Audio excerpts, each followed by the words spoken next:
for joining us. You are watching the news at Dusk on African Free Press Television. My name is Bridget Okudili with the news updates.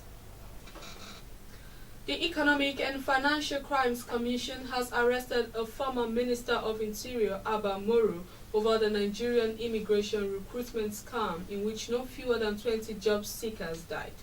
Also arrested by the Anti-Graft Agency were former Permanent Secretary in the Ministry, Anastasia Nwobia, and a Deputy Director who allegedly facilitated the scam. The three suspects who were arrested on Monday evening will today be charged to a federal high court on a 12-count charge, which include obtaining by false pretense, procurement offences, corrupt practices, and money laundering.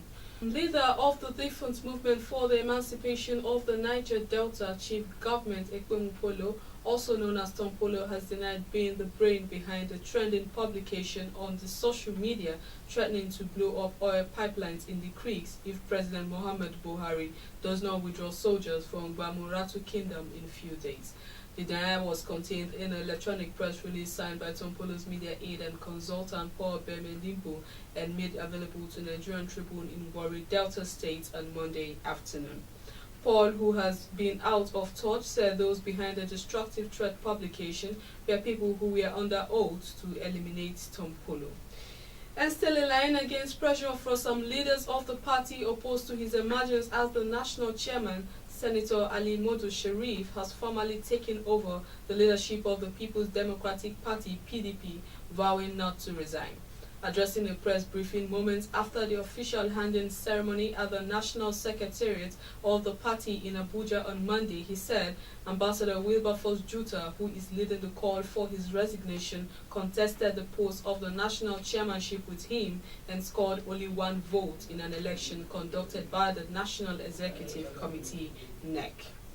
As President Muhammad Buhari's anti-corruption crusade faces a litmus test in recent times, stakeholders have called for the cancellation of the $260 million Usain oil field contract awarded ExxonMobil. Stakeholders under the aegis of the Nigerian Content Fund (NCF) specifically requested the Minister of State for Petroleum Resources, Mr. Ibe Kachuku, to suspend the multi-billion naira deal which was awarded by ExxonMobil Excess Exploration and Production Nigerian Limited (NCF).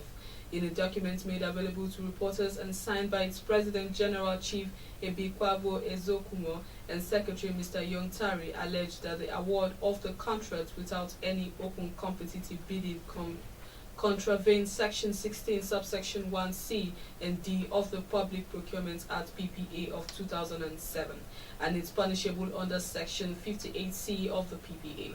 The group equally reiterated its earlier threat to drag Excess and National Petroleum Investment Management Services (NPIMS), a subsidiary of the NNPC, to the Economic and Financial Crimes Commission (EFCC) over the said contract, which was allegedly awarded without trending processes. And meanwhile, Minister of Science and Technology Dr. Ogbonnaya Onu has said when ongoing economic diversification doubles and redoubles Nigeria's gross domestic product (GDP), Nigeria will import crude oil.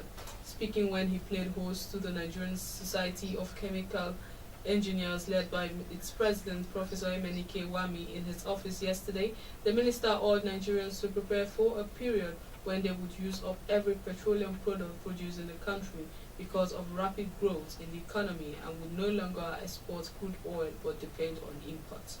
Onu said that there was nothing wrong importing crude oil, adding that there are so many countries that produce more crude oil than Nigeria that also imports. He gave an example of Indonesia, which according to him used to export crude oil, but as their economy grew, it got to a level where they needed all they could produce and now depend on imports. The minister explained that current efforts to diversify the economy was not because of the tumbling price of crude oil, but that it was the only option left for the country to attain greatness. Meanwhile, on the foreign scene, Zimbabwe authorities have announced it was seizing diamond companies that were operating without licenses and had rejected an offer to join a state conglomerate. Zimbabwe last year ordered diamond companies involved in joint ventures with Chinese companies mining gems in the eastern Marangi to come under the aegis of the Zimbabwe Consolidated Diamond Company government conglomerates. The company was formed to explore, recover and sell all diamonds in Zimbabwe following concerns over the disappearance of diamonds and trading on the black market, leaving only little revenue going into state treasury. South Africa's ruling party, the African National Congress ANC, has accused United States diplomats of irregular activities, claiming that Washington is trying to foment regime change inside the country. A spokesman of the African National Congress, Kate Koza, has called on the U.S. government to clarify the activities of some of its diplomats.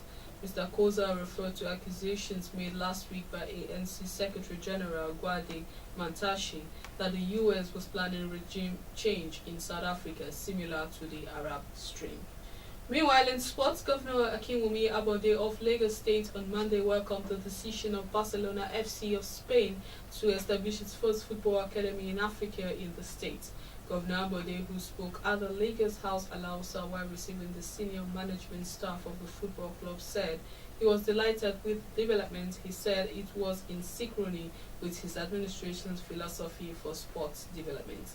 Director of Business and member of FC Barcelona Management Board, Paul Villavonia Villa Abada, who led the team, thanked Governor Ambode for the support given to them so far in actualizing the project. He said FC Barcelona decided to establish its academy in Lagos due to the impressive population of the state and the opportunity to share the philosophy of the team with the state.